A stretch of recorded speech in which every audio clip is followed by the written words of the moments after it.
मध्य प्रदेश सरकार पर पूर्व मंत्री कांग्रेस विधायक जीतू पटवारी ने प्रदेश में अपराध बढ़ने का आरोप लगाया है। जीतू पटवारी का कहना है कि एनसीआर भी की रिपोर्ट कह रही है कि मध्य प्रदेश में लगातार अपराध बढ़ रहे हैं। इसके साथ ही जीतू पटवारी ने कहा कि प्रदेश में किसान खाद के लिए परेशान है, लेकिन सरकार किसानों की चिंता छोड़ बड़े बड़े इवेंट कराने में जुटी है। और देखा जाता है कि जो नेता तारीफ करते नजर आ रहे हैं वो बीजेपी में शामिल हो जाते हैं। ज्योतिरादित्य सिंधिया ने तारीफ की थी, बीजेपी में शामिल हो गए। गुलाम नबी आजाद ने तारीफ की थी, वो बीजेपी में शामिल हो गए। अब अशोक गहलोत ने तारीफ की है, क्या माना जाए?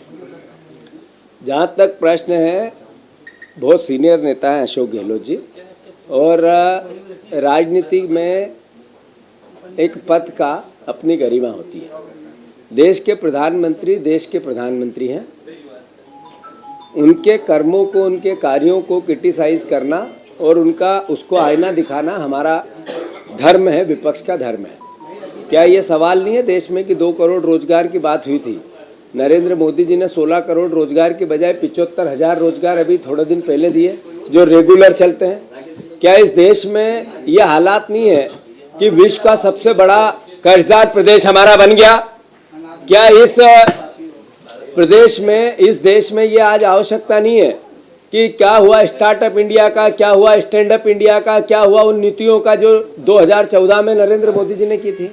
क्या मेरे देश में आज इस बात की आवश्यकता नहीं दिखती आपको कि मध्य प्रदेश में देश में हर तरह की अराजकता है? सबसे ज़्यादा 2 लाख से ज़्यादा आत्महत्याएं देश में हुई, जो रिकॉर्ड है। पिछले समय से ज़्यादा सरकारी हत्याएं हुई, जो रिकॉर्ड है। कोविड की हो, चाहे मोरबी डैम की ब्रिज की हो, चाहे अन्य ऐसी बातें जो कलंक है इस देश के लिए, इस प्रधानमंत्री कार्यकाल के लिए, तो समय पे वो बात भी की जाती है। समय पे ये बात भी की जाती है कि गांधी का देश है। अगर इस देश का नागरिक विदेश में भी जाता है, कोई पद पे रहने वाला आदमी विदेश में भी जाता है, तो गांधी के नाम पे उसकी इज्जत होती है, अहिंसा के नाम पे होती है, सत्य के नाम पे होती है। ये लोकतंत्र हमारा ऐसा है, उस नाम पे होती है। तो मैं समझता हूं इसको तो सकारात्मक लेना चाहिए। कांग्रेस प्रदेश में लगातार इन्वेस्टर मीट हुई। 20 साल 18 साल से मुख्यमंत्री हैं हमारे शिवराज सिंह जी चौहान। ये विश्व की यात्राएं और भ्रमण भी किया, प्रयास भी किया, पर मध्य प्रदेश को क्या सहायता और सहयोग मिला, ये प्रश्न का विषय है। इन्वेस्टर मीट होना चाहिए, होने के साथ साथ उसके रिजल्ट, इनपुट आउटपुट पे भी बात होनी चाहिए। जब इनपुट आउटपुट नहीं है तो कर्जा लेके खर्चा करना, ये इस सरकार का एक तरह से आदत सी हो गई है। मैं मानता हूं कि कर्जे का खर्चा रोके और इन्वेस्टरों को व्यक्तिगत कैसे बुलाना है उस पर प्रयास करें। सर, मध्य प्रदेश में प्रदेश में भले ही बुलडोजर चल रहा हो, जो भी रेप हो रहे हैं, मगर उसके बावजूद भी आप देखिए कि माइनर्स के साथ ज्यादा रेप हो रहे हैं। खंडवा में 4 साल की बच्ची के साथ गैंग रेप हुआ। मैं यही बात इससे पहले आप आए उससे पहले मैंने कही कि शिवराज सिंह चौहान फांसी की सजा लेके आए महिलाओं पर बलात्कार और बेटे बेटियों पर अत्याचार की। जब फांसी की सजा देने का डर भी नहीं रहा, इसका मतलब है कानून का डर चलता जा रहा है, घटता जा रहा है, पुलिस का डर घटता जा रहा है, भ्रष्टाचार इतना प्रबलता से लागू होने लगा कि किसी भी रूप में अपराधी डरना बंद हो गए। ये फेलिवर है और ये हम नहीं कह रहे हैं, ये जर्नलिज्म भी कह रहा है और ये देश की सरकार नरेंद्र मोदी की भी सरकार को कह रही है। इस अपराध के, बलात्कार के, महिलाओं के अत्याचार के मामले में -100 नंबर है शिवराज सिंह सरकार को, -100 नंबर। तो जैसी -100 नंबर लाने वाली सरकार को जितनी जल्दी हो प्रदेश से हटना चाहिए। 23 का इंतजार करो, इनको हटना पड़ेगा। 22 तारीख अभी आप आए उससे पहले इसका उत्तर दिया कि पैसा एक्ट लागू करना चाहिए, कांग्रेस पार्टी के भी एजेंडे में था। ये सरकार 4 साल जब सरकार हथियाई जब से सोती रही, अब चूंकि चुनाव आए तो इस तरह की बात कर रही है। फिर भी पैसा एक्ट लागू करे, हम इसके साथ हैं। सर, किसानों का एक बड़ा आंदोलन होने जा रहा है। खड़गे जी भी पोस्टर सामग्री से गायब है। अभी तो मध्य प्रदेश में पोस्टर सामग्री बनी नहीं है, जब होगी तो आप लोगों को उसको अवगत कराया जाएगा। जहाँ तक प्रश्न है भीड़ का, देश का ऐसा कौन नागरिक है या जितने आप लोकतंत्र के चौथे स्तंभ के प्रहरी है कि आपके किसी परिवार का एक सदस्य बताओ जिसके मोबाइल पे ये यात्रा नहीं आई हो? डिजिटल रूप से पूरा देश इस यात्रा से जुड़ रहा है। भारत जोड़ो यात्रा में भारतीय जनता पार्टी के कार्यकर्ता भी डिजिटल रूप से उस सहभागी बन रहे हैं। तो ये अपने आप में प्रयास है इस बात का कि जो मुद्दे हैं देश में, वो चाहे रोजगारी के हो, चाहे महंगाई के हो, चाहे किसानों की आय के हो, चाहे सामाजिक समरसता के हो, इससे देश अवगत हो रहा है। जहां तक भीड़ का प्रश्न है, आपको हैदराबाद में कल 1 लाख लोग से ज्यादा कम दिखे। ऐसी कौन सा दिन था जब 50,000 लोग इस यात्रा में सम्मिलित नहीं होते हैं? ऐसा कौन सा दिन है जब 1 लाख लोग किसी भी रूप में प्रत्यक्ष रूप से इस यात्रा से इंटरेक्ट नहीं होते हैं? जब जिस दिन आज हम बात करने से 2 दिन पहले 4 करोड़ लोगों ने डिजिटल पे राहुल जी के भाषण को सुना है, आप चेक कर सकते हो।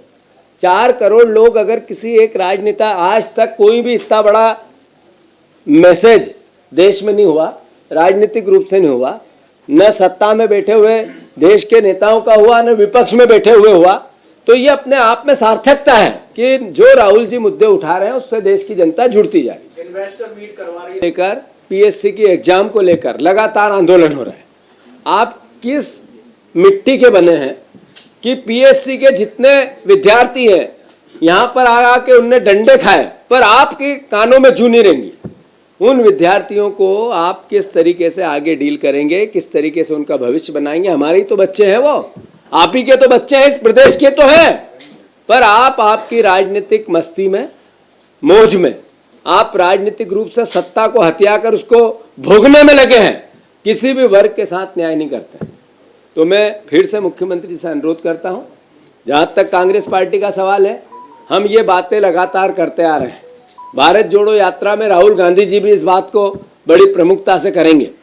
मध्य प्रदेश में भारत जोड़ो यात्रा 20 नवंबर को प्रवेश करेगी और 3 तारीख तक उज्जैन, आगर से सुसनेर के से वो राजस्थान में प्रवेश करेगी। लगभग 20 तारीख से 3 तारीख तक इस यात्रा का मध्य प्रदेश के आम जन, किसान, युवा, हमारे परिवार के राजनीतिक कार्यकर्ता, यहाँ के उद्योगपति, यहाँ के स्वायत्त संस्थाओं के मेंबर, यहाँ के सामाजिक कार्यकर्ता, अलग अलग वर्ग से, अलग अलग परिवार के लोग उनसे मिलने को, उस यात्रा को सहयोग करने के लिए एक तरह से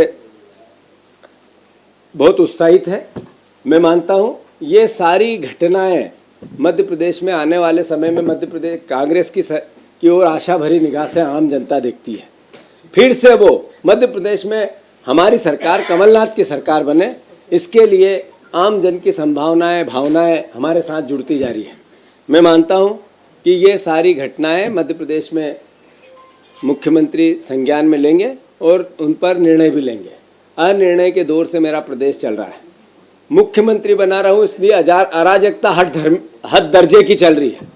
हर मंत्री लूटने में लगा है, हर मंत्री बयानबाजी करता है, पर अनुशासन के नाम पर केवल भाषण दिए जाते हैं, क्योंकि सब लूट के हिस्से की लड़ाई में एक साथ मिलकर प्रदेश को लूटना चाहते हैं, कर्जदार बनाकर लूटना चाहते हैं, और मुख्यमंत्री आंख मूंद कर देख रहे हैं। मैं मानता हूं ये सारी घटनाएं प्रदेश की जनता देख रही है और सबक सिखाई।